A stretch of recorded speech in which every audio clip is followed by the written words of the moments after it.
Okay, so I've decided that I'm going to document my recipe for slow cooker chili.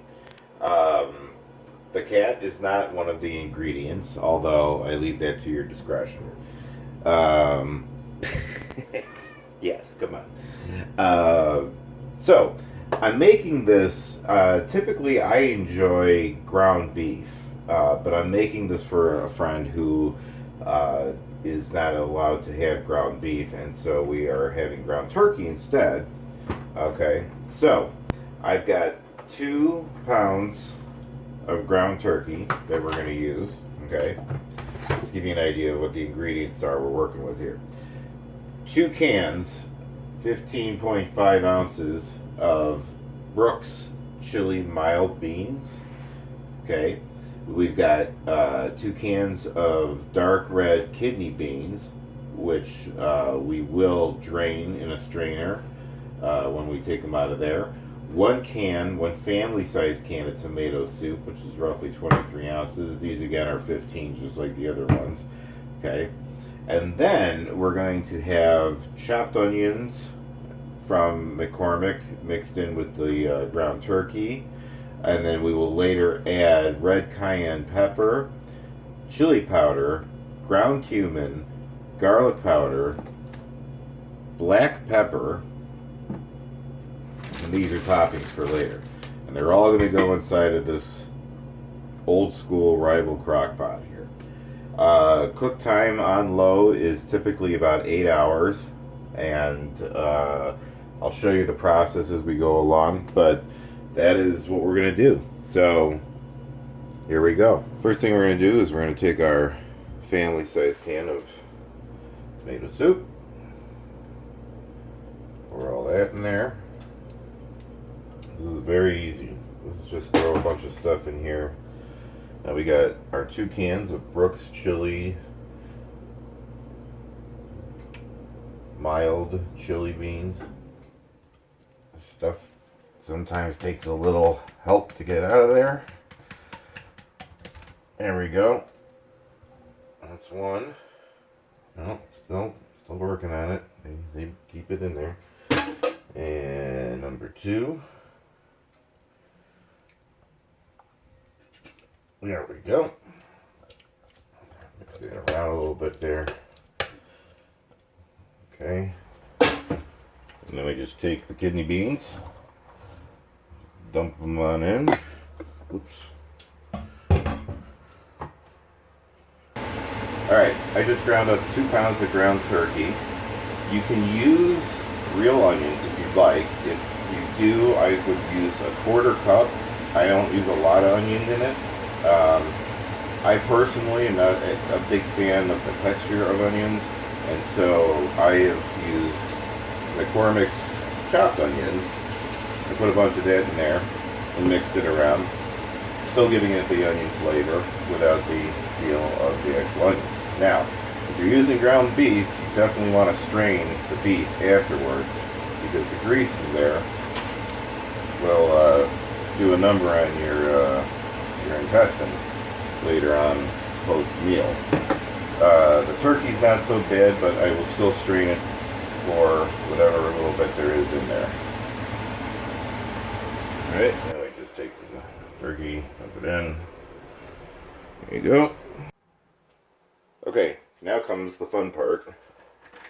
So we're going to give all of this its flavor.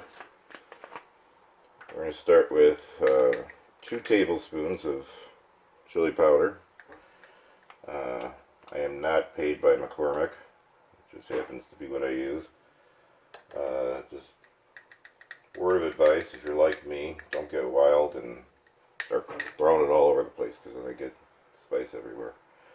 So 2 tablespoons there.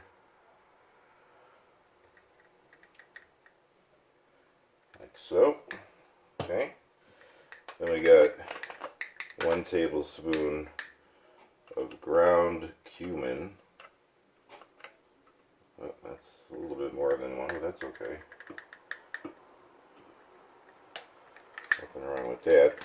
Now we're going to go to teaspoon of black pepper, which I did not get out here. Here we go.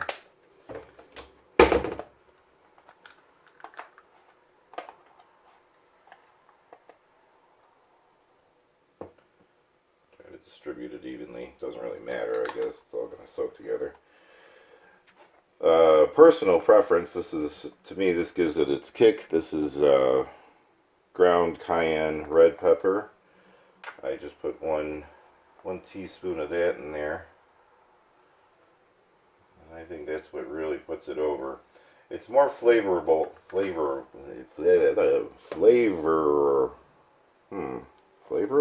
Is that a word? Flavorful. That's what I'm looking for. It's more flavorful than it is spicy, this particular recipe. But it is a little bit of spice. You can use real garlic if you want. Garlic's not a real big part of this whole thing, but I just sprinkle just a fine layer on top. That's it, no big deal. Alright. Now we're just going to take all of this that we've mushed together here. I'm going to mix it up a little bit. Try to get the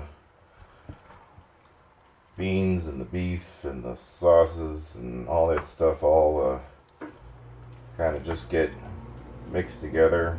I try to get it so that the beef, especially if you're using turkey, you can tell, you know, if you can see white in the turkey, it's not, doesn't have any tomato soup on it or any of the sauce or anything. You want it to be pretty much mixed enough that you can see that everything is all turning the proper chili colors.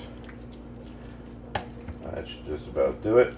Okay, there it is. Now, all you need to do, go on top, plug her in, set it on low, and I'll be back in 8 hours. Okay, now, this isn't absolutely necessary, but I do, it's been about 4 hours. I do like to get in there and just give it a stir. I give it easily 3 to 4 hours before you do it. Let it really get juicy and marinate and everything. It's looking excellent. It smells fantastic. But just to make sure all the spices and everything are equally dispersed and gelling with one another. But so far, I'd say it looks pretty good. And we'll just let it sit a few more hours and we will enjoy. Okay, it's been 8 hours and the chili is good and ready.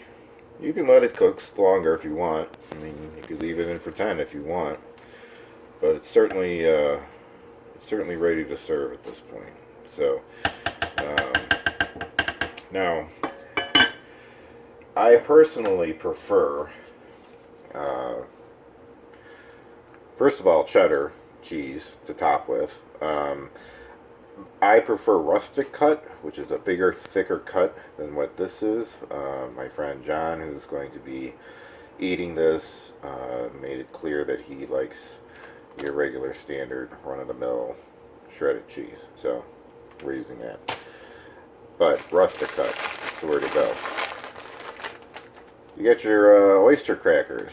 I think these, yeah, it's a preference. I like oyster crackers in my chili more than broken up regular crackers, but that's up to you. Now, if for some reason you would like to give it a little extra kick, if it's not quite spicy enough, you can either add a little Tabasco or some more red cayenne pepper. So there it is, and we will see what John thinks. Alright, so here we are. The chili is made and done. It's hearty.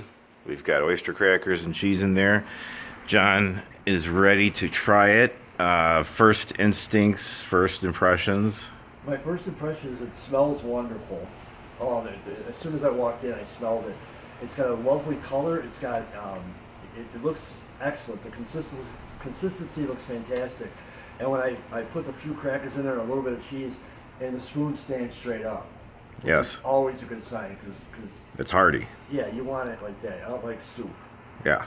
So now I will try to do this without the crackers, just to get the full flavor. Wow. Oh, that is wonderful. It's got a little kick to it, not overpowering. Mm-hmm. I like to think that it's flavorful and not too spicy, but just has a little bit of a kick. It's got a, yeah, and it's got a nice warm after kick too. Mm-hmm. I would say this is, I would give it an A. All right. Well, good. I'm glad. All right, John. Well, thank you for sampling the chili and enjoy. Well, thank you for making it, man. My pleasure. Cheers.